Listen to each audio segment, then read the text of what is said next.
보라, 자식들은 여호와의 기업이요 태의 열매는 그의 상급이로다.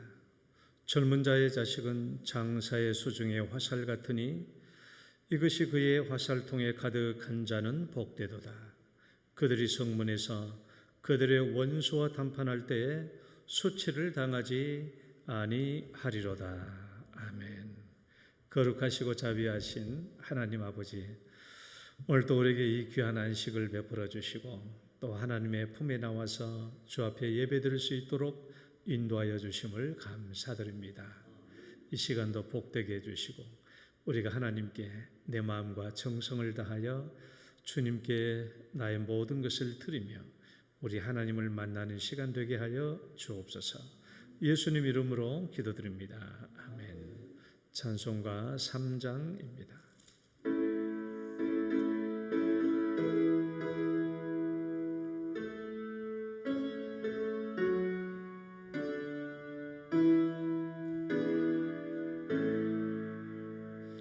성부 성자와 성령 찬송과 영광 돌려보내세.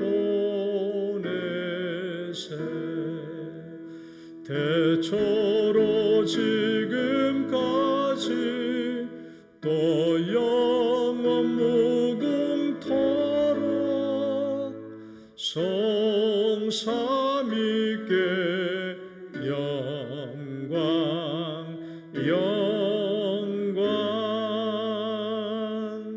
아멘. 신앙 고백 드리겠습니다. 전능하사 천지를 만드신 하나님 아버지를 내가 믿사오며 그 외아들 우리 주 예수 그리스도를 믿사오니 이는 성령으로 잉태하사 동정녀 마리아에게 나시고 본디오 빌라도에게 고난을 받으사 십자가에 못 박혀 죽으시고 장사한 지 사흘 만에 죽은 자 가운데서 다시 살아나시며 하늘에 오르사 전능하신 하나님 우편에 앉아 계시다가 저리로서 산자와 죽은 자를 심판하러 오시리라. 성령을 믿사오며 거룩한 공예와 성도가 서로 교통하는 것과 죄를 사하여 주시는 것과 몸이 다시 사는 것과 영원히 사는 것을 믿사옵나이다. 아멘. 교동문은 98번입니다. 어버이 주일. 내 부모를 공경하라.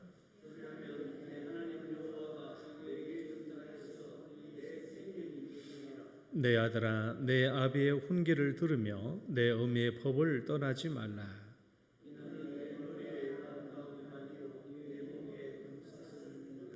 너를 낳은 아비에게 청종하고 내 늙은 어미를 경히 여기지 말지니라.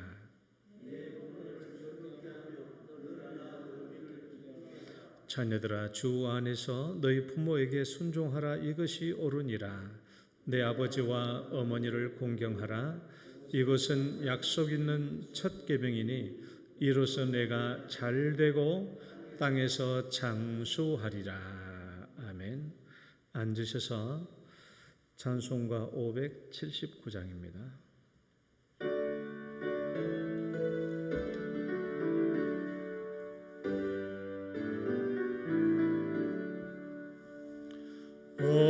어머니의 넓은 사랑 귀하고도 귀하다. 그 사랑이 언제든지 나를 감싸줍니다. 내가 울 때 어머니는 주께 기도드리고 내가 기뻐 웃을 때에 찬송 부르십니다. 아침 저녁 읽으시던 어머니의 성경책 손때 남은 구절마다 모습 본 듯합니다. 믿는 자는 누구든지 영생함을 얻으리. 들려주신 귀한 말씀 이제 힘이 됩니다. 홀로 누워 괴로울 때, 헤매다가 지칠 때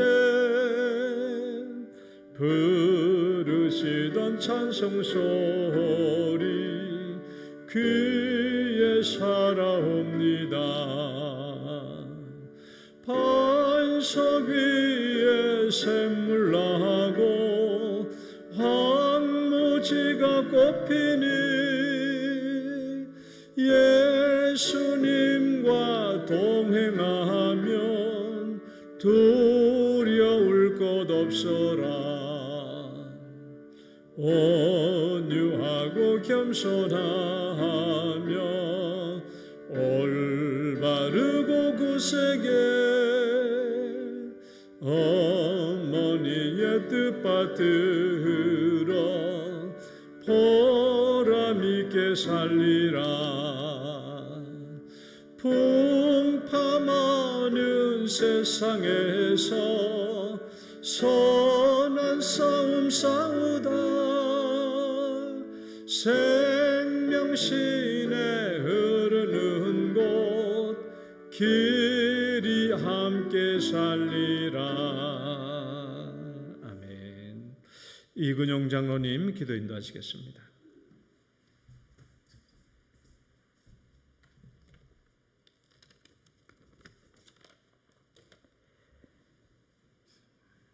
사람을 외모로 취하지 아니하시고 마음의 중심을 꿰뚫어 보시는 하나님, 오늘도 두렵고 떨림으로 기도의 잔을 들게 하심을 감사드립니다. 억지로 나오는 의무의 자리가 아니라 진정으로 예배하는 자를 찾으시는 하나님의 영광을 찬양하기 위하여, 하나님의 사랑을 기억하고 하나님의 은혜를 사모하기 위해 예수 그리스도의 보혈의 피를 힘입어 다시 여기 이 자리에 나오게 하심을 감사드립니다. 우리가 하나님을 사랑한 것이 아니요 회칠한 무덤과 같은 인생을 불쌍히 여기시고 하나님께서 먼저 사랑해 주셔서 생명 주시고 은혜 주시고 일용할 양식과 일할 수 있는 직장과 사랑하는 가정을 세우시고 힘들고 지칠 때마다 때에 맞는 말씀과 위로로 기도의 응답으로 주의 선하심과 인자하심으로 우리들을 인도하여 주심을 감사드립니다. 긍휼이 풍성하신 하나님이 우리를 사랑하신 그 큰 사랑을 인하여 허물로 죽은 우리의 영을 그리스도와 함께 살리셨으니 이 시간 마음과 뜻과 힘을 다하여 드리는 예배가 되게 하시고 우리의 새 사람이 회복되고 거룩한 성품이 회복되고 그리스도를 향한 우리의 열정이 회복되는 시간 되게 하여 주시옵소서. 특별히 오늘은 어버이 주일로 예배드리게 하심을 감사드립니다.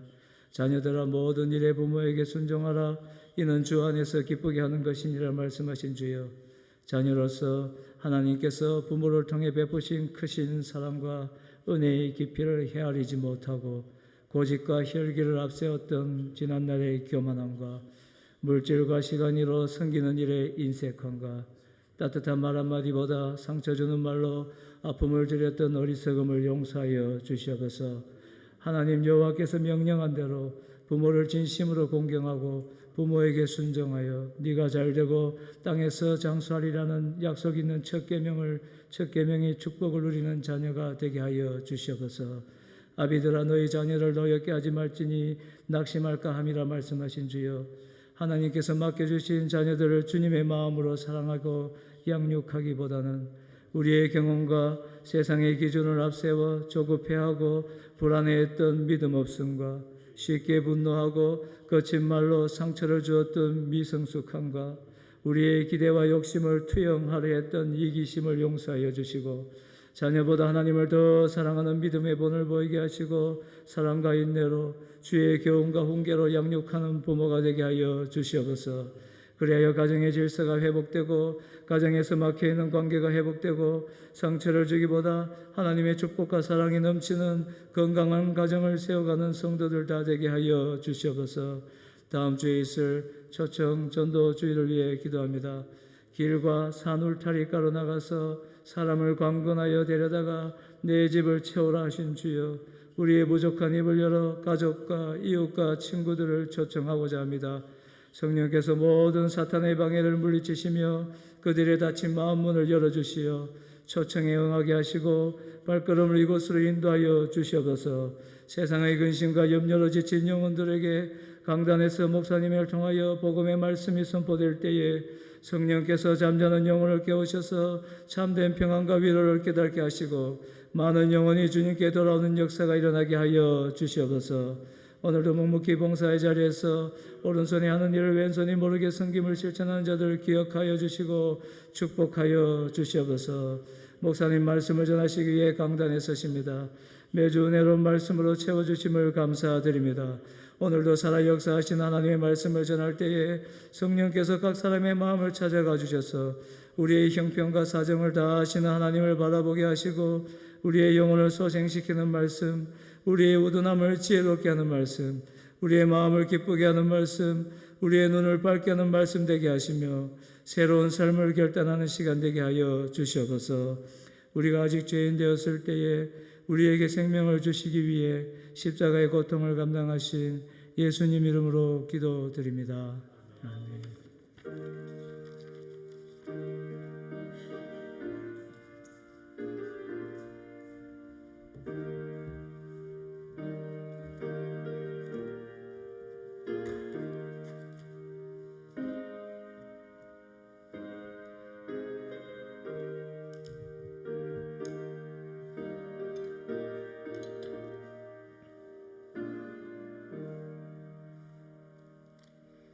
찬송가 559장입니다.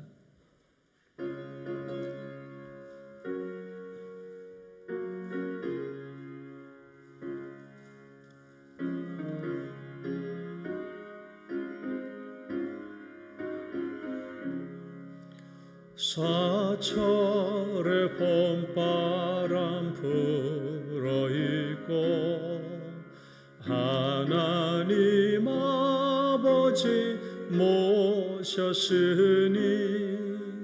믿음의 반석도 든든하다. 우리 집 즐거운 동산이라. 고마워라 임마누엘, 예수만 섬기는 우리 집. 고마워라 임마누엘, 복되고 즐거운 하루하루. 어버이 우리를 보이시고 동기들 사랑에 뭉쳐있고 기쁨과 서름도 같이 하니 한간의 초가도 천국이라. 고마워라 임마누엘, 예수만 섬기는 우리 집. 고마워라 임마누엘, 복되고 즐거운 하루하루. 아침과 저녁에 수고하여 다 같이 일하는 온 식구가 한 상에 둘러서 먹고 마셔. 여기가 우리의 낙원이라. 고마워라 임마누엘,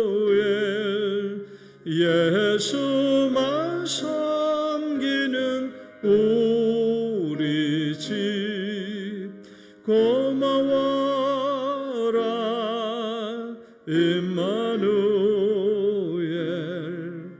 복되고 즐거운 하루하루. 아멘. 오늘 주신 하나님 말씀 출애굽기 20장 12절 말씀. 출애굽기 20장 12절 말씀.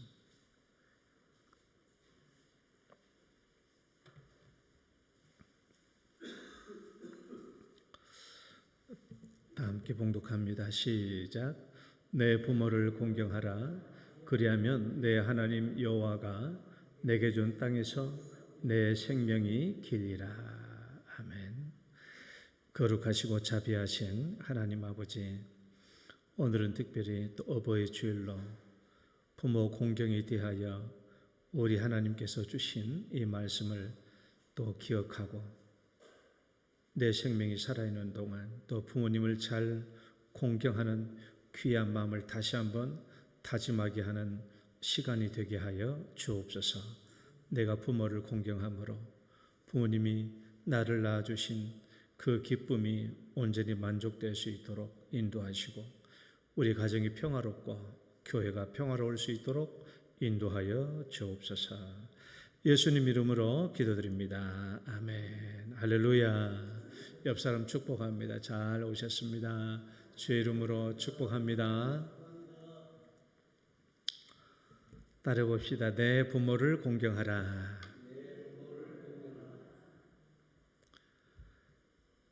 우리 중에는 부모님이 다 돌아가신 분들도 많고 살아계신 분들도 있지만 돌아가신 분은 이제 다 돌아가셨고 내 부모님이 살아계시는 분이 있다면 오늘 또 이 말씀을 듣고 또 부모님을 마지막까지 잘 공경하고 효도하는 우리 성도님 되시기를 바랍니다. 자, 이 사진 한 장 볼까요?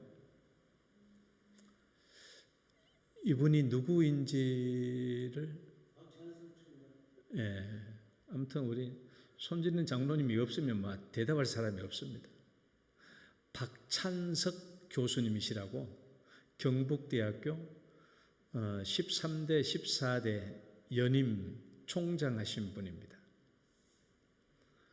제가 대학원을 마치고 부다페스트로 간 직후에 총장 되셔서 이분을 제가 직접적으로 보지는 못했는데 이분이 총장 되시고 난 뒤에 수성구에 있는 집에서 경북대학교까지 자전거 타고 출퇴근하신 분이에요. 그래서 참 유명하신 분인데 김대중 대통령 때 교육부 장관 부탁이 들어와도 고사하시고 계속 교수직을 감당하셨던 분인데 제가 이 박찬석 이 총장님에 대한 일화를 좀 얘기해 드리려고 해요. 이분의 이야기를 제가 1인칭 주인공 시점으로 바꿔서 한번 말씀드려 볼게요. 이분의 과거 이야기입니다. 한번 들어봐요. 나는 꼴찌였다. 68명에 68등. 나의 고향은 경남 산청이다. 지금도 비교적 가난한 곳이다. 그러나 아버지는 가정 형편도 안 되고 머리도 안 되는 나를 국구 대구로 유학을 보내셨다.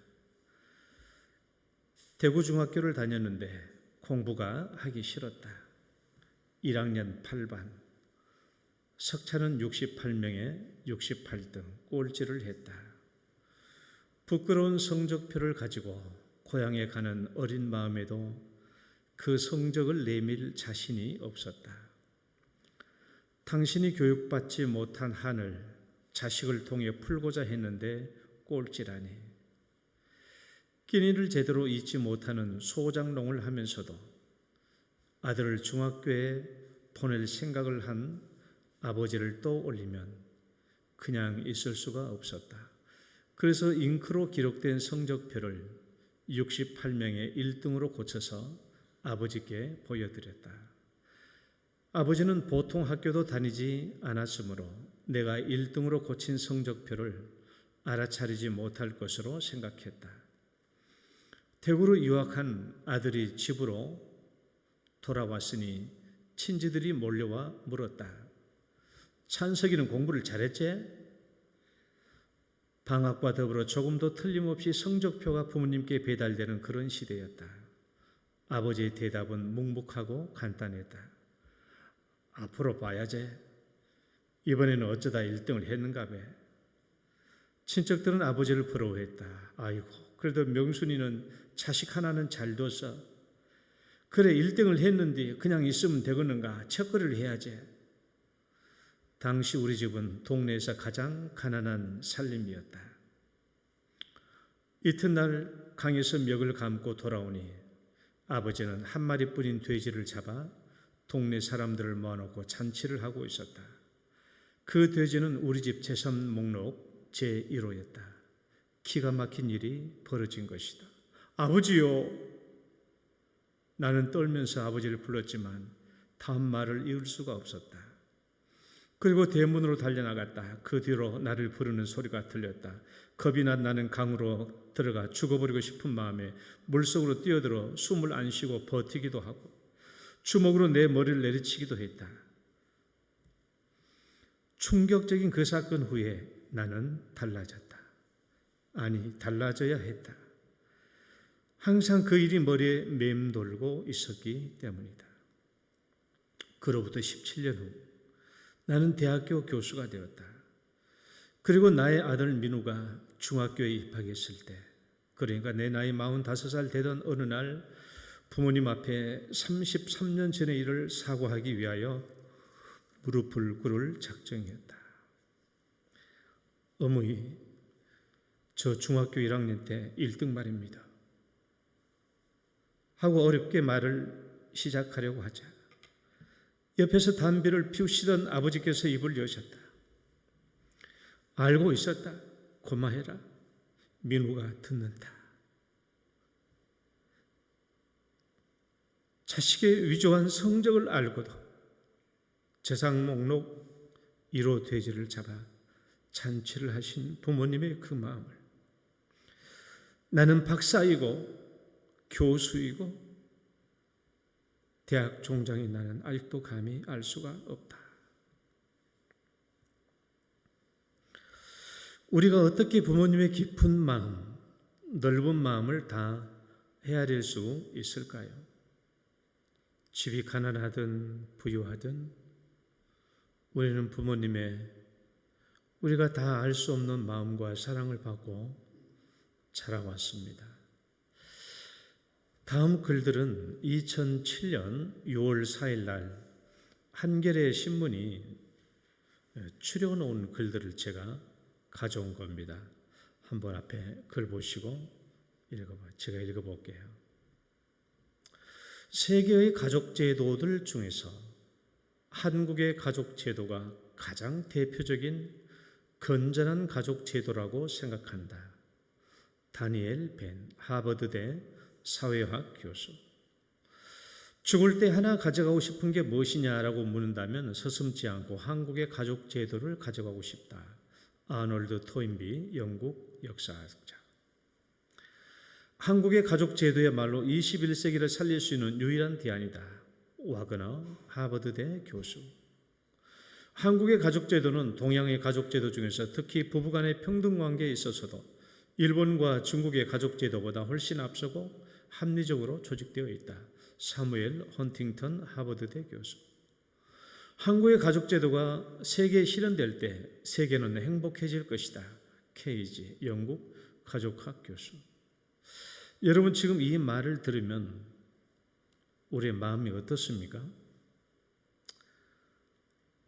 한국의 가족 제도를 이렇게 극찬한 이런 말을 들으면 지금 내 마음은 아닌데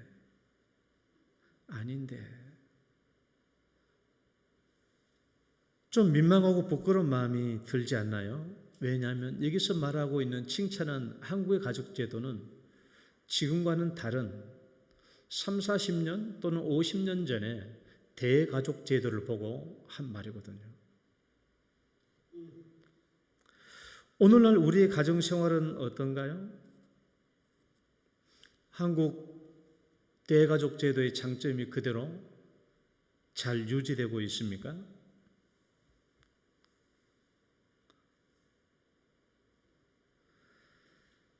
가정제도의 많은 것들을 우리는 좋은 점들을 잃어버리고 있죠. 제가 소논문을 하나 읽어봤어요. 존속살인의 사건 개요와 특징과 실태 그리고 원인과 대책이라는 소논문을 읽어보니까 우리나라에서 존속살인이 발생하는 빈도를 외국과 비교해 놓았더라고요. 자, 우리나라 전체 살인 사건 중에서 존속살인이 차지하는 비율, 우리 직계 부모님이나 할아버지 할머니를 살인하는 그런 비율. 전체 살인 중에서 미국은 존속살인에 차지하는 비율이 2%, 영국은 1%, 프랑스는 2.8%. 그럼 여러분 한국은 얼마나 될 것 같아요? 존속살인 비율이. 한국의 존속살인 비율은 5%입니다. 한국은 연평균 50건 이상의 존속살인 사건이 발생하고 한국 사회에서 발생하는 모든 살인 사건의 5%를 차지하고 있다는 거예요. 우리는 묻지마 살인 이런 것들을 엽기적이고 과학적인 범죄로 서구형 모방 범죄라고 얘기하고 있지만은 정작 가장 반인륜적 행위인 존속살인이 우리나라에서 가장 많이 발생하고 있다라는 거예요. 그렇다면 앞으로의 우리 한국의 가정은 더 파괴적이 되지 않을까요? 앞으로 더 파괴적일 가능성이 훨씬 높죠. 어떻게 하면 이 가정생활이 올바르게 정상적으로 모범적으로 되돌아올 수 있을까? 어떻게 하면 한국의 이 가정생활이 다시 회복될 수 있을까? 여러분, 한국의 이런 파괴된 가정을 누가 가장 슬퍼할 것인가? 하나님이죠. 왜? 하나님이 이 땅에서 창조한 제도가 딱 두 가지예요. 가정과 교회입니다. 가정을 창조하신 분은 하나님이에요. 가정이 이렇게 파괴되는 것에 대해서 가장 슬퍼하실 분은 하나님이시죠. 그러면 여러분, 이 가정을 회복시켜야 될 주인공들이 누굽니까? 우리들이에요. 오늘날 우리들. 예수 믿는 우리들. 하나님을 믿고 섬기는 우리들에 의해서 가정이 회복되고 또 이것이 우리의 사명입니다. 그러니까 그리스도인들만큼은 정말 가정을 행복하게 잘 만들어가야 될 책임이 있는 것이죠. 그러면 우리가 가정을 살리고 가정을 회복하는 가장 중요한 길이 무엇일까? 저는 그게 오늘 성경에서 주는 이 말씀이라고 생각해요. 부모 공경. 가정을 회복하는 가장 중요한 길이 뭐냐라고 물으면 부모 공경이다. 그러니까 우리가 오늘 20장에 나와 있는 출애굽기 20장은 10계명장이잖아요. 10계명이에요. 따라해봐요. 출애굽기 20장, 신명기 5장, 10계명이 나와 있는 계명이에요. 오늘 이 계명을 읽어봐도 이 10계명 중에서 1계명부터 4계명까지는 하나님을 섬기는 계명이고, 그 다음에 5계명부터 10계명까지는 우리 인간 삶에 관한 규례인데, 계명인데, 그 첫 번째로 나오는 게 뭐예요? 5계명이잖아요. 5계명. 하나님께서 인간 생활에서 반드시 지켜야 될 이 6가지 계명 중에서 첫 번째로 주신 게 5계명이에요. 내 부모를 공경하라. 그리하면 내 하나님 여호와가 내게 준 땅에서 내 생명이 길리라. 그러니까 인간의 삶에서 가장 근본적이고 인륜의 가장 근본을 하나님을 뭘로 세워놨어요? 부모 공경으로 세워놓고 있다는 것이. 인간 삶에 있어서 최고의 질서가 무엇이냐? 부모 공경이에요. 우리가 부모를 공경하는 것이지만은 넓은 의미로 보면은 내 부모를 공경하고 옆집의 부모도 공경하고 그 옆집의 부모도 공경하고 이게 확장시키면 어른을 공경하는 게 되겠죠.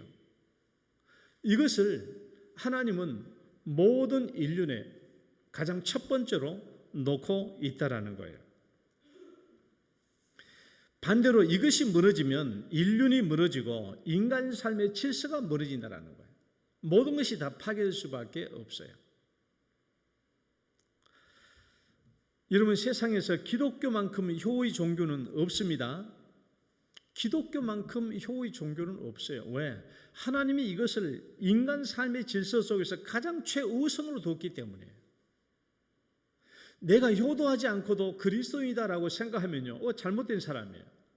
그리스도인이라고 한다면 부모 공경과 효를 마땅히 잘하는 사람이 되어야 됩니다. 이게 기본이에요. 그리스도인이면서도 부모님에 대해서 효를 하지 않는다면 그건 신앙인이 아니죠. 하나님 믿는 사람이 아니에요. 하나님이 우리에게 뭐라고 말씀하셨으니까? 부모 공경을 우리 인간 삶의 첫 번째로 뒀기 때문에 가장 중요한 첫 번째예요. 그러면 우리는 무슨 핑계를 대고서라도 부모 공경의 효를 소홀히 할 수 있다면 그것은 참된 신앙의 일이 절대로 될 수가 없죠. 부모 공경의 효를 감당하는데 핑계는 없다. 따라봅시다. 핑계는 없다. 핑계 없어요. 부모 공경의 효를 다하는데 핑계거리가 없습니다. 소홀히 여길 수 없어요. 그런데 우리는 부모 공경을 소홀히 하고 있는 이유가 있어요. 내가 한번 이제 생각해 봤어. 왜 우리가 부모 공경의 효를 잘 하지 못하지? 우리가 어떤 핑계를 가지고 있지? 찾아보니까 여러분도 앞으로 그럴 수 있어요. 자, 1번 읽어봐요. 시작.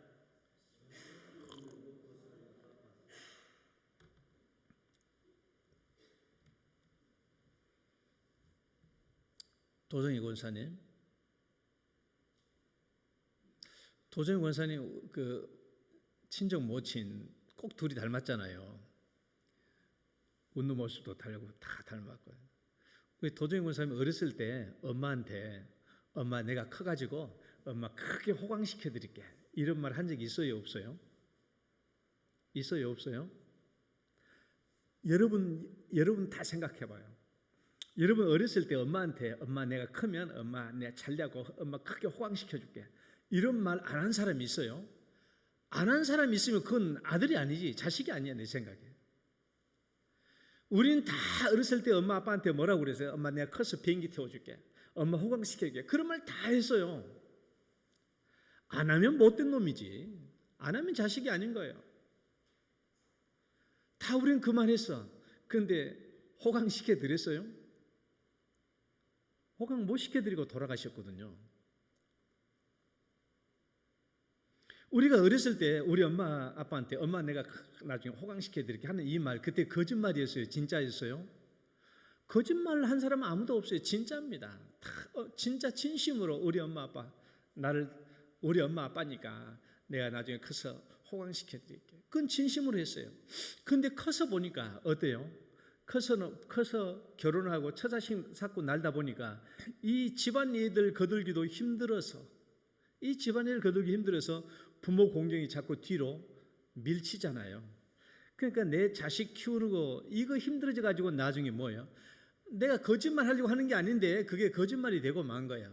그런데 지금 보니까 내 자식이 똑같이 나처럼 거짓말하고 있는 거야. 엄마 아빠 내가 커서 내가 호강시켜 줄게. 그런데 이 아이의 말을 거짓말이라고 생각하지 않잖아요. 얘가 진실로 그렇게 말해. 그렇지만 이 아이도 나중에 커서 살다 보면 처자식 놓고 살다 보면 바빠가지고 부모님이 뒷전이 될 수밖에 없죠. 그래서 우리는 뭐가 돼요? 부모님 공경을 소홀히 하게 될 때가 많다라는 거예요. 그러나 그럴지라도 그게 아니라는 거예요. 성경은 아무리 처자식 때문에 내 일이 바쁘고 돈이 많이 들어가고 한다고 할지라도 부모 공경을 소홀히 해서는 안 된다라는 거예요. 그러니까 우리 처자식 문제 때문에 부모 공경을 소홀히 해서는 안 됩니다. 안 돼요. 안 됩니다. 안 되는 거예요. 근데 우리는 그렇게 하고 있거든요. 그러니까 그러면 안 된다는 것을 자꾸 교회에서 얘기를 해줘야 돼. 근데 이 젊은 것들이 교회를 안 나오니까 말을 못해. 말을 해도 다 안 들어도 될 어른들만 지금 듣고 있는 거야, 이 말을. 그 다음에 두 번째, 왜 부모를 소홀히 하고 부모 공경을 잘 못하냐? 두 번째 읽어봐요. 시작. 내 관심사입니다. 무슨 말인가 하면 내 일이 내가 바빠. 그러니까 내가 성공하고 내 일에 집착하고 내 일에 관심 이게 바빠. 그러니까 부모님 돌아볼 시간이 없어. 지금도 내 친구 목회자 친구 사모님 보면요. 그 사모님 내 친구 사모님 내 첫째 오빠가 지금 우리 대한예수교 장로회 합동 측 총회장이에요. 총회장. 김명혁인가? 김종혁 총회장이에요. 그 막내 동생 김종회 사모님이고, 이 사모님이 늘 불평이 뭐냐 그러면 자기 큰오빠 총회장 될 때까지 아주 막 길을 쓰고 막 이리 뛰고 저리 뛰고 하니까 자기가 친정 엄마를 자기가 모시고 있거든. 1년에 그 한두 번 얼굴 볼까 말까 하는 거예요. 그리고 와가지고도 몇 시간을 안 앉아있어. 왔다가 한 10분, 20분 앉아있다가 엄마한테 인사하고 가버린다는 거예요. 바쁘니까, 일정이 계속 있다 보니까. 내 성공, 내 일이 바쁘다 보면 부모님을 소홀히 여길 수밖에 없죠.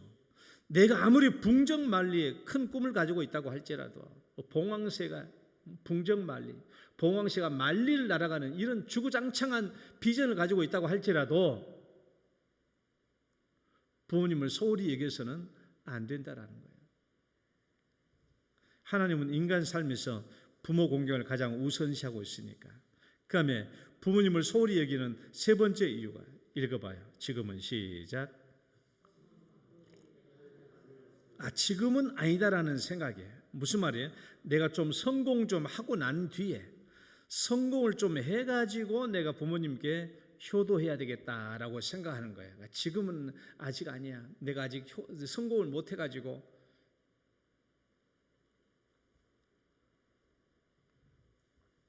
만약에 여러분들이 성공해가지고 부모님을 공경하려고 하는데, 여러분 나중에 돈 많이 벌어가지고 이제 부모님을 효도하려고 하는데, 부모님이 그냥 이빨이 다 빠져버렸네. 고기 사주도 먹질 못해. 여러분들이 좋은데 구경시키려고 해도 힘이 빠지니까 다리 걸을 수도 없어. 그럼 어떻게 되겠어? 그 우리가 옛 문헌에 보면 수욕종이 풍부지요 자용량이 침부되니라 그랬잖아요. 나무는 고요하고자 하지만 바람이 그치지 않고, 자식은 부모를 봉양하고자 하지만 부모님은 기다려주지 않는다. 부모님은 기다려주지 않아요. 돌아가십니다. 시간이 되면. 또 언제 돌아가실지도 몰라. 그러니까 내가 크게 성공하고 난 뒤에 부모님께 효도해야겠다는 생각은 버려야 돼요. 효도는 지금 하는 거예요. 따라해봅시다. 효도는 지금 하는 것이지. 여러분 뒤에 읽으라고. 효도는 지금 하는 것이지. 김복수 권사님 앞에 보고 읽으시라고. 효도는 지금 하는 것이 아니라, 참 미안합니다. 김복수 권사님 때문에 지금 다 잊어버렸다. 효도는 지금 하는 것이지 나중에 하는 것이 아니에요. 지금 성공 못했다고 안 한 것이 아니라 지금 늘 부모님께 효도를 다 하셔야 돼요. 네 번째는요, 효도에 대한 잘못된 생각 때문에 그래요. 효도에 대한 잘못된 생각.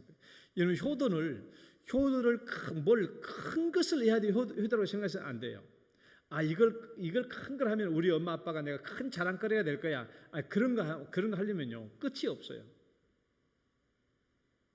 내가 무슨 큰 것을 해드려야만이 효도하는 게 아닙니다. 우리 부모님이 남들에게 크게 자랑할 만한 것, 그런 것까지 여러분 그럴 기회는 안 올 수도 있어요. 큰 것이 중요한 게 아니에요. 제가 고도원의 아침이라는 그 글 있잖아요. 편지글.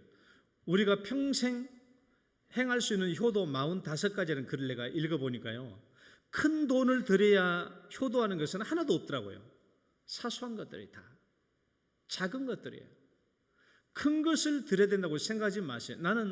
제가 우리 어머니 마지막에 우리 고향에서 더 이상 일하지 못하고 이제 나올 때, 제가 인천에 있을 때 우리 집에서 내가 모시고 살면서 가장 기억에 남는 게 몇 가지 중에 한 가지가, 참 내가 실수한 게 많았다는 생각이 들어요. 우리 집 주변에 전 지금까지 먹어본 피자 중에서 제일 맛있는 피자가 인천에 있을 때 미스터 송 피자라고요. 미스터 송 피자. 그 피자는 내가 전화하고 몇 시간 뒤에 가지러 오라고 하면 가가지고 내가 받아오는 거예요. 근데 그 피자가 굉장히 부드러워요. 근데 이제 사실 우리도 피자를 잘못 먹으면 소화가 잘 안 되잖아요. 그래서 내가 피자를 우리 어머니를 주려고 생각을 안 해서, 왜? 우리 엄마가 이제 걷지도 못하시고 집에서 앉아서만 왔다 갔다 하시니까 괜히 이제 잘못 먹으면 속이 쓰리고 그랬잖아요. 그래서 내가 피자를 어머니 안 드렸는데 그날따라 한번 드려보고 싶더라고요. 엄마 이거 한번 드셔볼래요? 하면서 피자 한 쪽을 줬어요. 굉장히 부드러워 이 피자가. 그 엄마가 막 피자를 먹는데 막 순식간에 그냥 한 조각을 다 먹어버리네 하면서 뭐라고 한지 알아요? 아이고야 맛있다. 이렇게 맛있는 거 있냐 그러더라고. 그래서 콜라 한 잔을 따라 드렸더니 또 콜라 한 잔을 벌컥벌컥 마시면서 야 이렇게 맛있는 거 있냐 하면서 그러시더라고.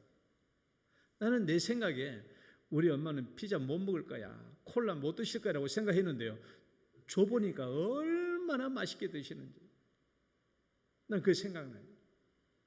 야 그런 줄 알았으면 진즉 많이 줄. 그런데 모든 피자가 다 아니에요. 이런 일반적으로 먹는 피자는 뻣뻣해 가지고 소화가 안 되는데 그 피자는 굉장히 부드러워서 맛있는 피자였어요. 여러분 큰 거 아니에요. 큰 거, 작은 거. 내가 큰 것 드려야 되겠다, 그것이 효도가 되겠거냐고 생각하지 말고 작은 것 드린 것이 효도입니다.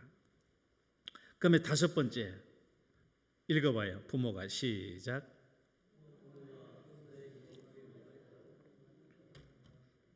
뭐 이래서는 안 되겠지만은 부모님과 뒤틀린 관계 때문에 효도를 안 하고 사는 사람들이 꽤 많습니다. 부모와 자식 간의 관계가 뒤틀리고 파괴된 가정들이 꽤 많아요. 그래서 부모와 자식이 마치 원수처럼 지는 가정이 많습니다. 아이고 부모님이 나를 낳아놓고 해준 게 뭐 있다고 그래가지고 효도를 안 해요. 난 그런 사람들 많이 봅니다. 많이 봐요. 주변에서도 많이 봐요. 저번에 어떤 경우 그러더라고요. 어떤 엄마가 딸이 자꾸 어버이날이 돼도 자기를 안 찾아와. 딸이 시집간 딸인데 시집가기 전부터 안 찾아오는 거예요. 자기를 멀리해. 멀리하는 거예요. 왜 그렇지? 몰랐는데 나중에 얘기를 들어보니까 이 엄마가 이 딸을 중학교 고등학교에 다닐 때 자꾸 많이 때렸는데 그냥 뭐 악의적으로 때린 게 아니고 뭐 잘못하면 때리고 못 때리고 해서 손찌검을 좀 이렇게 했나 봐요, 딸을. 근데 이 딸이 처음에는 내가 그냥 아이고 엄마가 나를 사랑의 매로 때렸겠거니라고 생각했는데 자꾸 맞다 보니까 그게 아니야. 뭔가 안 좋은 감정이 많이 든 거야. 그래서 엄마로부터 이 자꾸 맞을 때부터 굉장히 기분도 나쁘고 해가지고 점점 어머니를 멀리하게 된 거야. 그래서 대학교 다닐 때부터는 엄마한테 그냥 서울로 가버리고 서로 이렇게 관계를 안 했는데, 그래서 딸이 한 번인가 엄마한테 편지를 썼대. 엄마는 왜 어렸을 때부터 나를 그렇게 때리셨냐고. 그것이 마음에 상처가 됐다고. 그래서 이 엄마가 가만히 생각해 봐서, 그러니까 때리긴 때렸는데 내가 왜 때렸지 얘를? 그 생각해 보니까 자기도 어렸을 때부터 엄마한테 많이 맞고 자란 거야. 엄마한테 많이 맞고 자랐어. 그러다 보니까 자기도 모르게 때린 거예요. 이런 과정들을 통해서 부모와 자식 간의 관계가 파괴된 것이죠. 그러니까 좋은 감정이 없어. 그러니까 부모님을 뭐라고 그래요? 부모님께 제대로 효도하지 못하게 된 것이죠. 여러분 한번 생각해 봐요.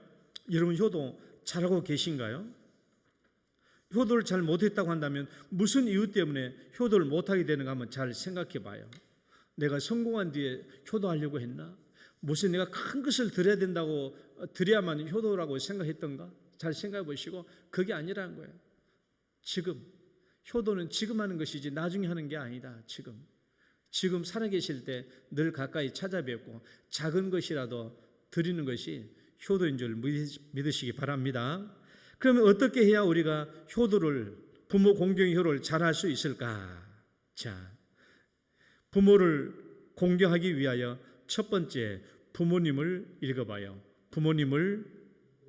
다시 한번 부모님을 무거운 존재로 알아야 돼.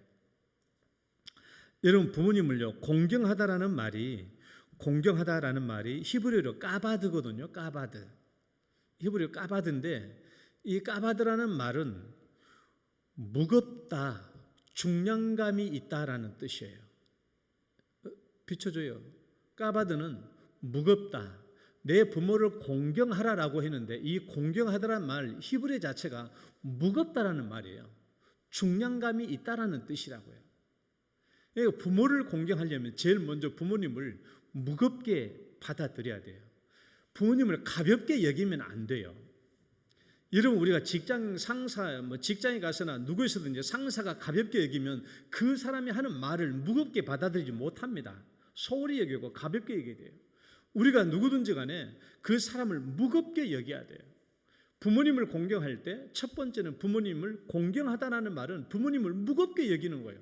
무겁게 여기는 거예요. 여러분 생각해봐. 자, 여러분 생각해봐요. 부모님이 무거워요? 여러분의 자식이 무거워요? 자, 부모님이 무겁습니까? 내 자식이 무겁습니까? 부모님이 무거워야 되는데, 우린 누가 무거워요? 자식이 무겁잖아. 이런 자식이 학원비가 더 무거워요? 부모님의 용돈이 무거워요? 자식의 학원비가 훨씬 더 중요한 거야. 부모님께 드린 용돈보다도. 그러니까 우리 부모님이 늘 모든 면에서 가벼워지죠. 그러니까 우리가 부모님을 가볍게 여기니까 어떻게 돼요? 부모 공경의 효를 다하지 못하는 것이죠. 그러니까 부모 공경의 첫 번째 그림이 뭐냐? 그러면 부모님을 무겁게 여기는 거예요. 무거운 존재로. 가벼운 존재로 여기서 안 돼. 무거운 존재로 돌려야 돼. 그럼 왜 하나님께서는 부모님을 공경하라고 하셨느냐? 왜 부모님을 무겁게 여긴다? 공경하다. 그러니까 여러분, 공경하다는 말은 우리 그리스도인의 목적을 뭐라고 그래요? 삶의 목적, 하나님께 영광을 돌린다 그러잖아요. 구약에서 신약에서 하나님을 영광을 돌린다는 말이 맨 까바드입니다. 이 까바드인데, 까바드가 무겁게 여기다라는 말이 되고, 그 다음에 영광을 돌린다라는 말도 되고, 부모님과 관계에서는 공경하다는 말로 번역되어 있는 거예요. 그러니까 하나님이 왜 부모님을 공경하라, 왜 부모님을 무겁게 여기라, 왜 부모님께 영광을 돌리라고 말하고 있느냐? 그러면 부모님이 나를 창조했거든요. 부모님이 나를 창조했어. 내가 우리 부모님으로부터 태어난 거예요. 우리가 왜 하나님께 영광을 돌려야 돼요? 하나님이 나를 창조하셨거든. 하나님이 우리를 창조하셨거든. 우리는 하나님으로부터 출생된 거예요. 우리가 육체적으로는 부모님으로부터 출생된 거예요. 그러니까 너 출생된 기운인 너희 부모님께 영광을 돌리고 너희 부모님을 무겁게 여기라는 것이죠. 그 부모님을 공경하라는 거예요. 이것을 가장 첫 번째 계명으로 둔 이유입니다. 그래서 우리는 부모님을 공경하려면 첫 번째 부모님을요, 가벼운 존재로 생각해서는 안 돼요. 무거운 존재로 우리가 받아들여야 됩니다. 두 번째, 부모를 공경하려면 읽어봐요. 다시 한번 부모님을 물질적, 육체적으로 판단하지 말라. 우리가 언제 부모님을 가볍게 여기느냐? 부모님을요, 물질적으로 판단할 때 부모님을 가볍게 여길 수 있어요. 우리 부모님들은 우리를 위해서 물심양면으로 다 쏟아부으라고 뭐 하셨어요? 돈이고 뭐고 다 써버린 거야. 다 썼어. 당연히 우리 부모님이, 내가 커서 보니 우리 부모님이 돈이 있을 리가 없죠. 돈으로 따지면 어떻게 돼요? 우리 부모님은 돈도 없어. 돈이 없으니까 어떻게 돼요? 우리가 돈 없는 부모님을 가볍게 여길 수밖에 없죠. 그런데 우리 아버지가 돈이 많다고 쳐봐요. 돈이 많아. 집도 여러 채 되고 돈이 많으면 자식들이 부모님 앞에서 어떻게 해요? 쩔쩔매죠. 머리 팍팍 숙이잖아요. 제가 서울에서 교육전도사로 있을 때 우리 학생들 데리고 수련회를 가는데 어디로 갔냐 그러면 북한강에 있는 대성리 앞에, 북한강이죠. 대성리역 맞은편 산 골짜기 계곡 안으로 간 적이 있어요. 그래서 우리 수련회 중에 제가 바로 그 옆집에서 어떤 사람이 집을 짓고 있더라고. 집을 짓고 있는데 왜 집 털을 닦고 난 뒤에 이제 햇빛 쬐면 거기다 막 계속 호수에 물 뿌리잖아요. 그래서 그 아저씨랑 이렇게 얘기를 한참 하고 있는데 고급 승용차가, 큰 고급 승용차인데 수용차가 이렇게 오더니 며느리가 이제 와가지고 이렇게 보자기 싸가지고 이렇게 오신데 자기 며느리라는 거예요. 며느리, 참 효부시네요. 이렇게 서울에서 사시는데 이렇게 주말마다 반찬을 이렇게 해온다라는 거예요, 시골에. 야, 아이고 되게 효부십니다. 참 효도를 잘하시네요. 그러니까 그 아버지가 하는 말이, 그 어르신이 하는 말이, 피시국고 하는 말이, 저거들이 왜 저걸 해오겠어? 첫 번째 며느리, 둘째 며느리가 주말마다 경쟁적으로 반찬을 해온다는 거예요. 저것들을 왜 저렇게 해오겠어? 이 골짜기 대성리 북한강 주변에 땅이 많으니까 그렇다는 거예요. 노골적으로 얘기하더라고요. 저것들이 땅 보고 이렇게 하지, 내가 이런 것이 없으면 저것들이 저렇게 하겠냐고, 시골을 사는 나를. 그 뭔가 있으면 머리를 숙여 잘하려고 해요. 그런데 뭔가 없으면 가볍게 이길 수밖에 없죠. 그러나 절대로 우리는 부모님을 돈이나 물질적으로 평가해서는 안 돼요. 하나님은 돈이나 물질 때문에 부모님을 공경하라고 말한 게 아니잖아요. 그분이 나를 낳으셨기 때문에 부모님을 공경하라는 거예요. 두 번째, 부모님을 절대로 가볍게 여기지 말아야 되는데 언제 가볍게 여기느냐? 두 번째는요, 육체적으로 판단할 때 부모님을 가볍게 여기게 돼요. 가볍게 여길 때. 늙어지니까. 나이 들고 늙어지면은 우리가 부모님을 가볍게 여길 확률이 높아요. 우리 속담에 며느리 늙어 뭐 된다고 그래요? 며느리 늙어 시어머니 된다고 그래요. 이게 분호위고라는 말인데, 분호위고 미불효우. 분호위고, 며느리 늙어서 시어머니 된다. 또 미불효우. 우리가 이 말을 두 가지 의미로 써요. 며느리 늙어 시어머니 돼. 그러니까 늙은 시어머니 괄시하지 말아라. 너도 나중에 시어머니 돼. 그 말도 있고요. 두 번째는 우리 시어머니 고약하다. 그렇게 하면서도 지 시어머니 되니까 지 시어머니가 더 고약해진 그 말을 두고 하는 말이거든요. 미불효우란 말은 아니함이 없다.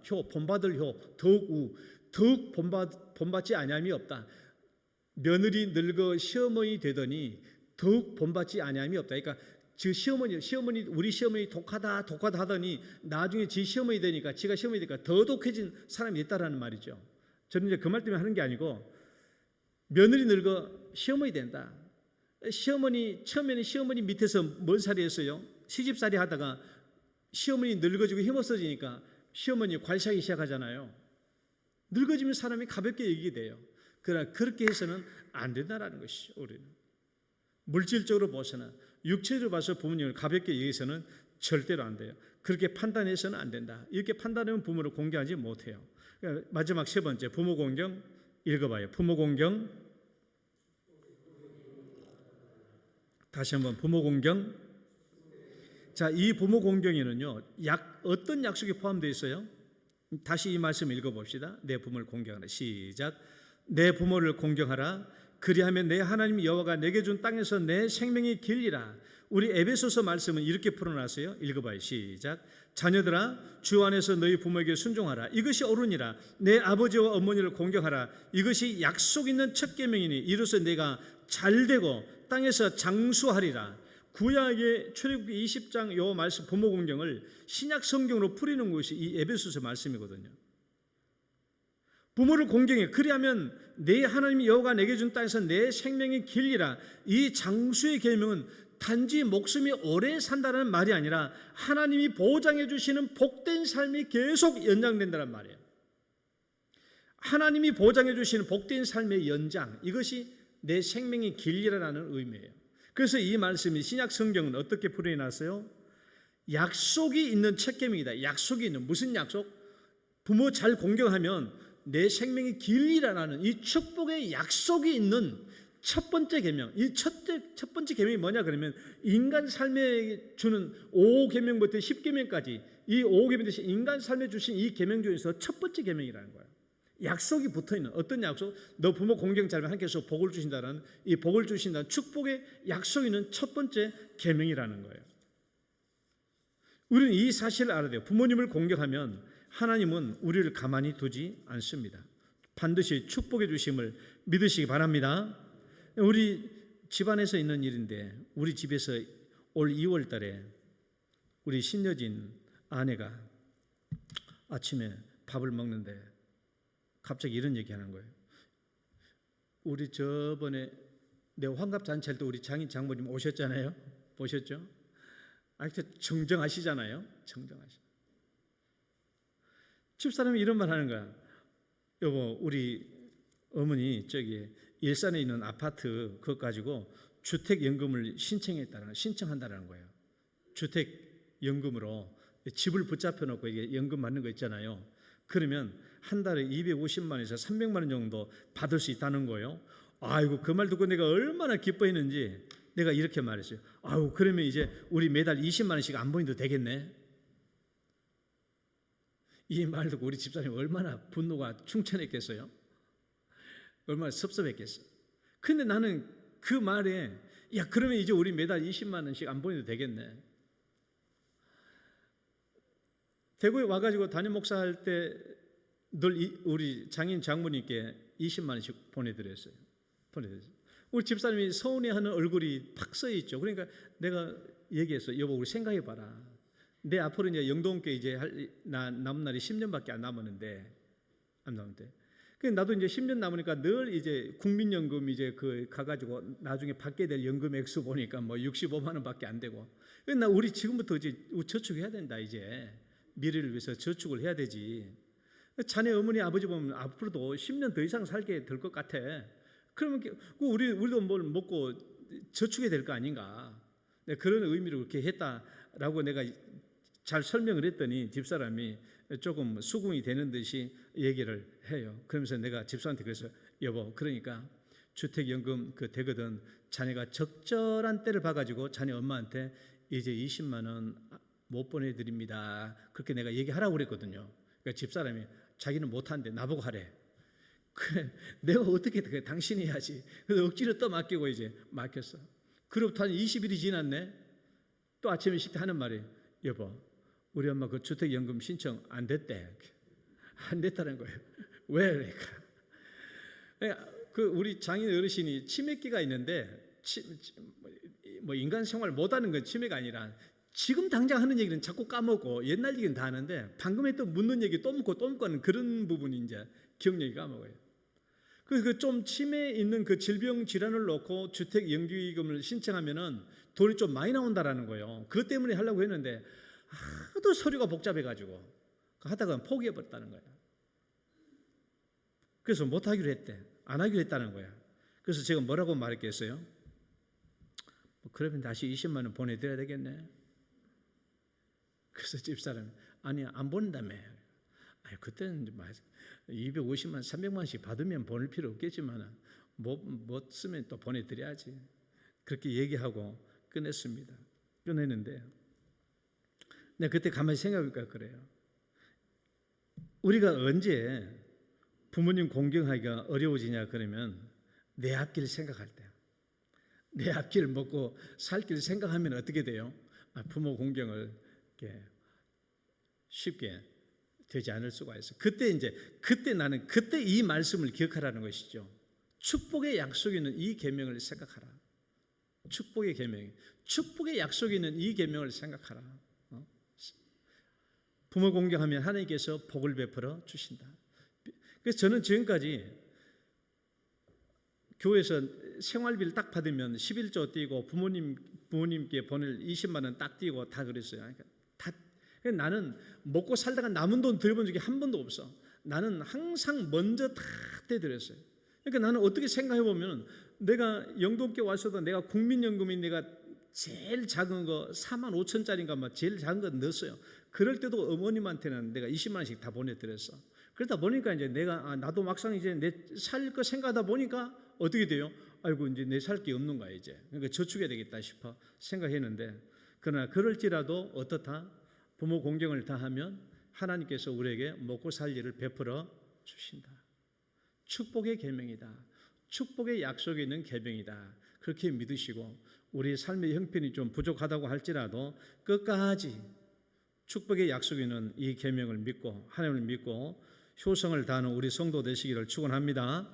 하나님 감사합니다. 오늘도 저희들을 인도하시고 이 약속이 있는 축복의 약속이 있는 첫 계명을 우리에게 베풀어 주심을 감사합니다. 우리가 내 상과 처제에 초월해서 늘 부모님을 공경하며 효를 다하며 지금부터 작은 것으로 공경을 부모의 효를 다하는 저희들 되게 하여 주옵소서. 예수님 이름으로 기도드립니다. 아멘. 찬송가 577장입니다.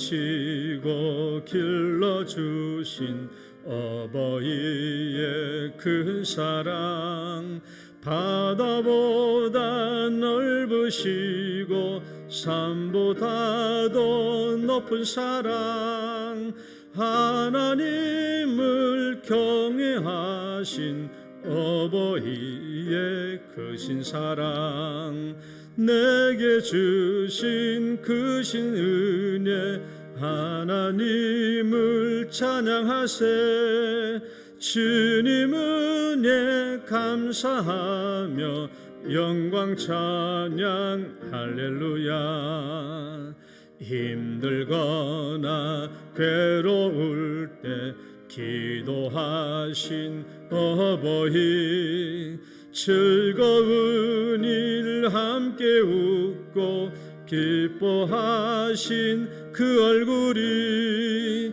긴 시간 흘렀으나 마음속에 남았구나 내게 주신 크신 은혜 하나님을 찬양하세 주님 은혜 감사하며 영광 찬양 할렐루야 재미있게 가르치신 귀한 성도 말씀이 기쁜 노래 찬양하며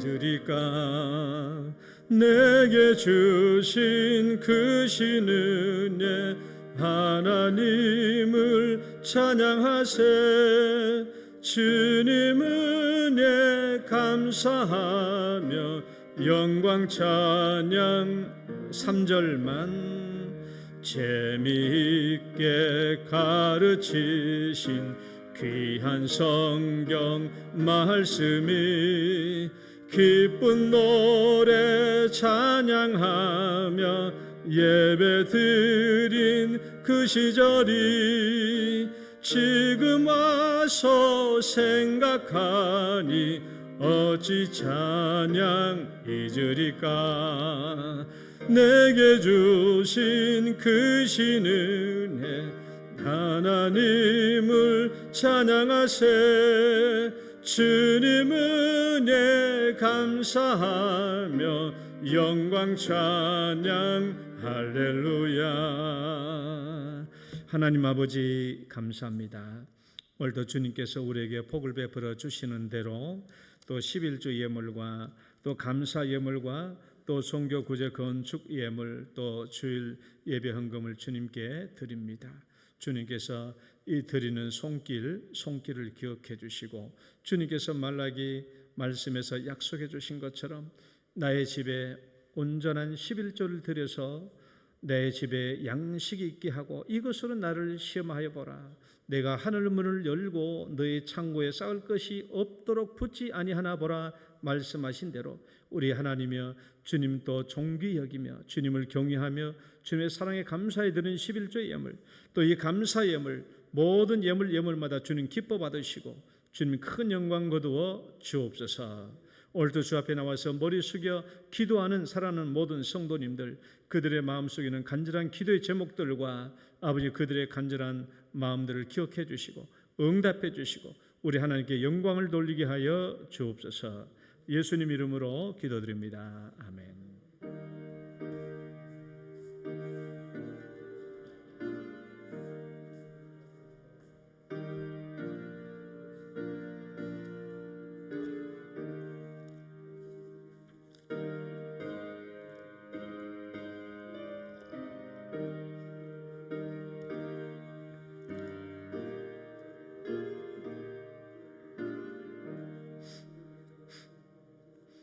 교회 소식 잠시 보겠습니다.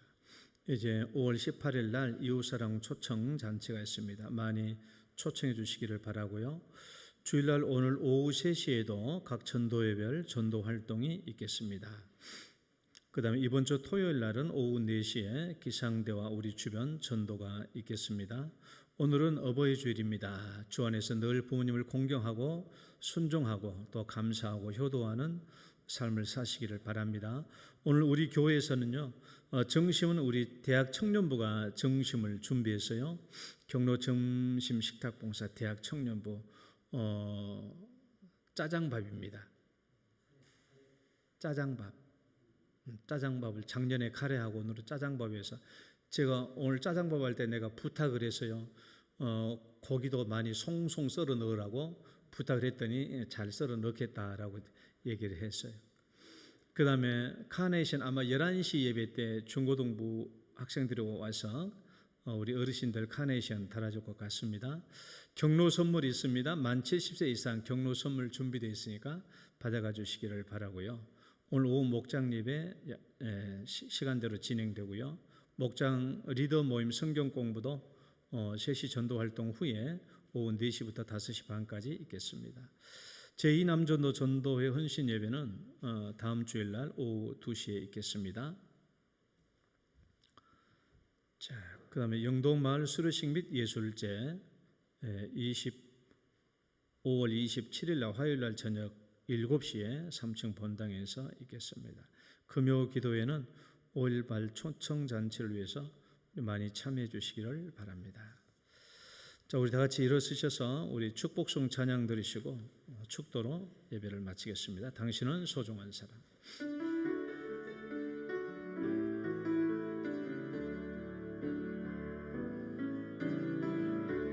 당신은 소중한 사람,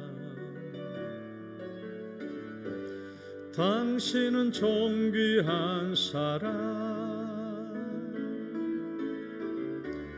이 세상에 하나뿐인 당신은 내겐 너무나도 소중한 사람. 그런 당신을 사랑해요. 그런 당신을 축복해요. 사랑받기에 합당한 당신을 주의 이름으로 사랑합니다. 우리 옆사람 축복합니다. 주의 이름으로 축복합니다. 아멘. 이제는 우리 주 예수 그리스도의 은혜와 하나님 아버지의 극진하신 사랑과 성령님의 교통하심이 내 부모를 공경하라 하신 이 하나님의 계명을 붙잡고 이제 나의 부모님을 내 삶의 가장 우선순위 놓고 내 부모님을 가장 무겁게 여기며 우리 부모님께 부모 공경의 효를 다하겠다고 결단하며 또 다짐하는 사랑하는 성도들을 위해 이제로부터 영원토록 함께 있을지어다.